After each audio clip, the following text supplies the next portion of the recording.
हमारे लोकतंत्र में न्यायपालिका का महत्वपूर्ण स्थान है। आज हम न्यायपालिका के अंतर्गत सुप्रीम कोर्ट के बारे में बताएंगे।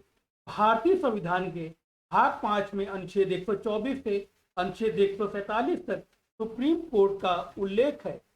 भारतीय शासन अधिनियम 1935 के अंतर्गत सुप्रीम कोर्ट की स्थापना 28 जनवरी 1950 को की गई थी। पहले इसे फेडरल कोर्ट ऑफ इंडिया के नाम से जाना जाता था। सुप्रीम कोर्ट के गठन के समय न्यायाधीशों की संख्या 8 थी, जो कि अब यह 34 हो गई है। उदय उमेश ललित जी भारत के 49वें मुख्य न्यायाधीश हैं। अनुच्छेद 124(2) यह हमें सुप्रीम कोर्ट में न्यायाधीश बनने की योग्यता के बारे में बताता है। न्यायाधीश बनने के लिए किसी हाई कोर्ट या एक से अधिक हाई कोर्ट में न्यूनतम 5 वर्ष तक न्यायाधीश या किसी हाई कोर्ट या एक से अधिक हाई कोर्ट में न्यूनतम 10 वर्ष तक अधिवक्ता होना आवश्यक है। न्यायाधीशों की नियुक्ति वैसे तो राष्ट्रपति द्वारा की जाती रही है, किंतु 1993 से यह 5 सदस्यीय कोलिजियम सिस्टम के आधार पर की जाती है। मुख्य न्यायाधीश की नियुक्ति का संविधान में उल्लेख नहीं है।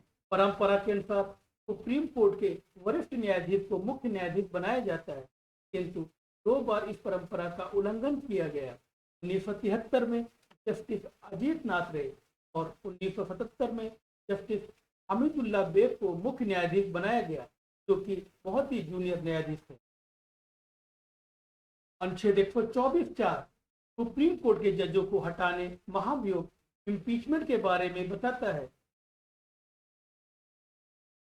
जस्टिस बी रामास्वामी और जस्टिस दीपक मिश्रा सुप्रीम कोर्ट के ऐसे न्यायाधीश हैं जिनके खिलाफ महाभियोग का प्रस्ताव पार्लियामेंट में लाया गया, किंतु यह प्रस्ताव पारित नहीं हो पाया। अनुच्छेद 124(6) यह हमें सुप्रीम कोर्ट के जजों के शपथ के बारे में बताता है।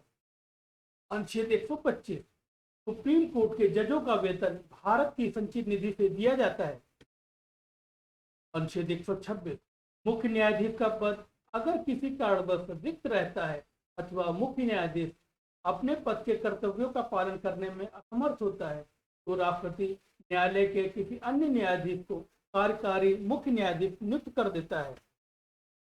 अनुच्छेद 127 सुप्रीम कोर्ट के जजों की संख्या कम होने अथवा गणपूर्ति नहीं होने की स्थिति में मुख्य न्यायाधीश राष्ट्रपति के परामर्श से हाई कोर्ट के न्यायाधीश को जो सुप्रीम कोर्ट में न्यायाधीश बनने की अहर्ता रखता है, उसे सदर्भ न्यायाधीश एडोक जज के रूप में नियुक्त कर सकता है। अनुच्छेद 128 मुख्य न्यायाधीश न्यायाधीशों की गणपूर्ति न होने की स्थिति में राष्ट्रपति के परामर्श पर रिटायर्ड न्यायाधीशों को नियुक्त करने का अधिकार देता है। अनुच्छेद 130 या मुख्य न्यायाधीश को राष्ट्रपति के परामर्श पर सुप्रीम कोर्ट का स्थान अथवा बेंच कहीं और स्थानांतरित करने का अधिकार देता है। अनुच्छेद 137 सुप्रीम कोर्ट अपने पुराने दिए गए निर्णय को अवलोकन कर उसे न्यायिक पुनरावलोकन कर सकता है। अनुच्छेद 139 या सुप्रीम कोर्ट को लोगों के मौलिक अधिकारों की रक्षा के लिए 5 प्रकार के रिट जारी करने का अधिकार देता है। जस्टिस कमल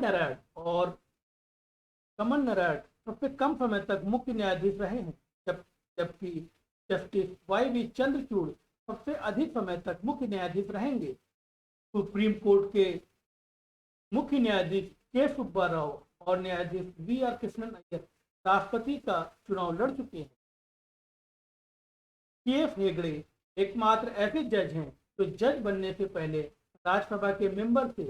उन्होंने 1977 का लोकसभा चुनाव जीता, उसके बाद वे लोकसभा के अध्यक्ष भी बनाए गए।